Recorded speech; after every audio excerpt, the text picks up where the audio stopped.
a Wickfill, you know.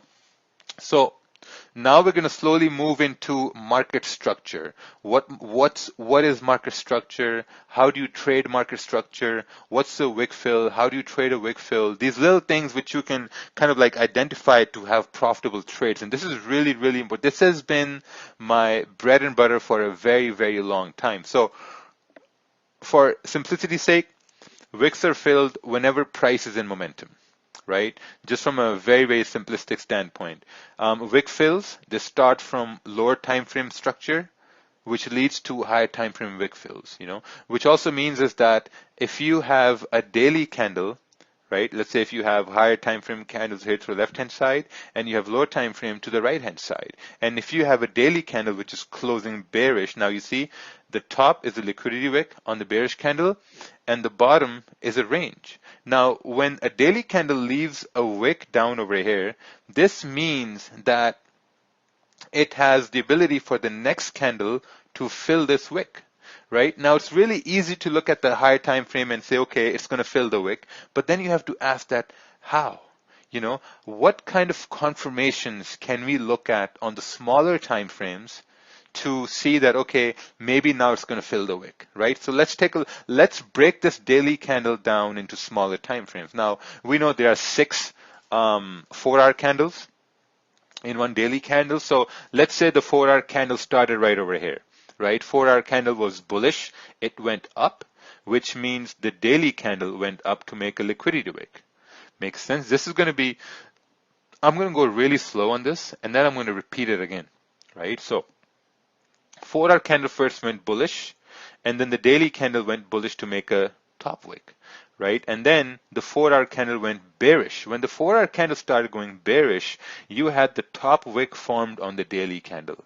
Right, and then we had candles moving bearish, we had another candle moving bearish, making this low over here on the daily candle, and then we had a candle moving bullish, right? So when you have this candle moving bullish from here, right, it's like it's creating a support, right? It's creating a low right now, which is a low being formed on the daily candle.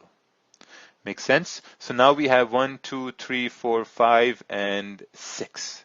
This is the close of the first daily candle, right? So the daily candle started, we know, daily candle opened right over here, right? Which was the open right over here because the bullish candles start from the bottom. And then daily candle made a high over here, which was the high created right over here.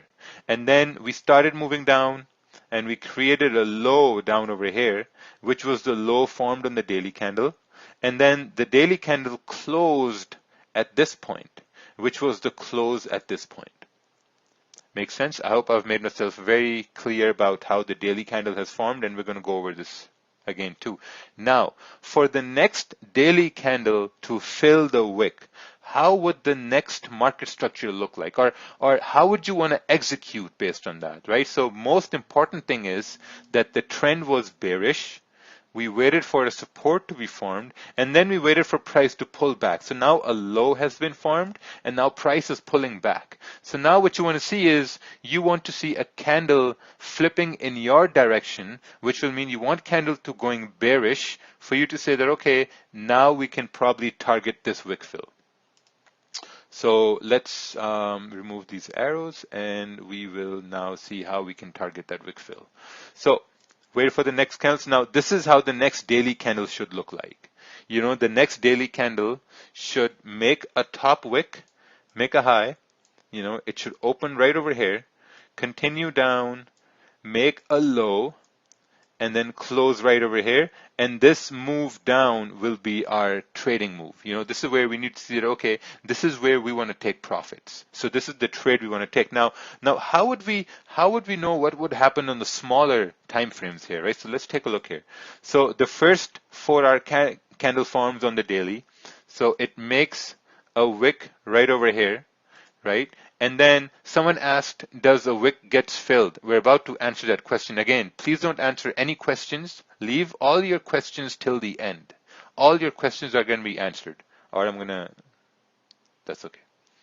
So now the next candle, now it goes bearish. So when a candle goes bearish, right, now you know that the wick is going to get filled. If you don't see a candle going bearish, this means a wick might not get filled. Right, so now when you have a candle going bearish, based on what we've learned, we know that, okay, now since we've formed a resistance, what's the probability for the next candle to go bearish?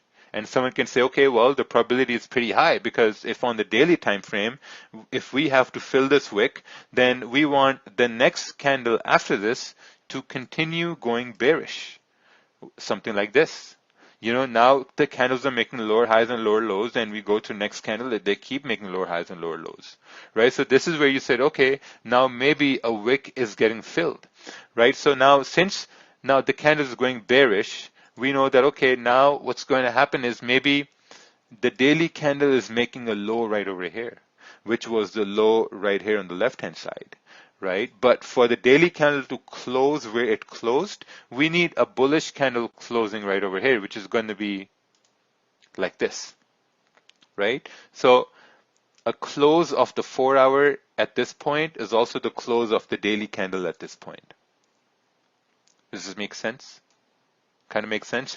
But if we were to say that, okay, if the wick would not get filled, then what would happen?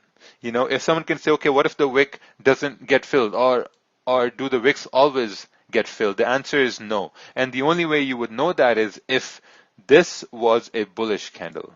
You know, if you had a bullish candle over here, then you would say that, okay, maybe, you know, price is now starting to move up, and maybe this wick will not get filled.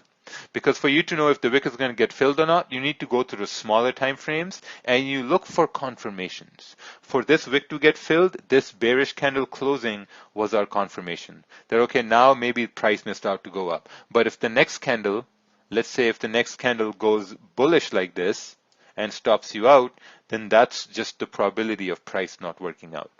You know, because when you have a candle closing bearish at a minor resistance, just like we talked about in the previous slides, there's a very high probability that price will continue moving bearish.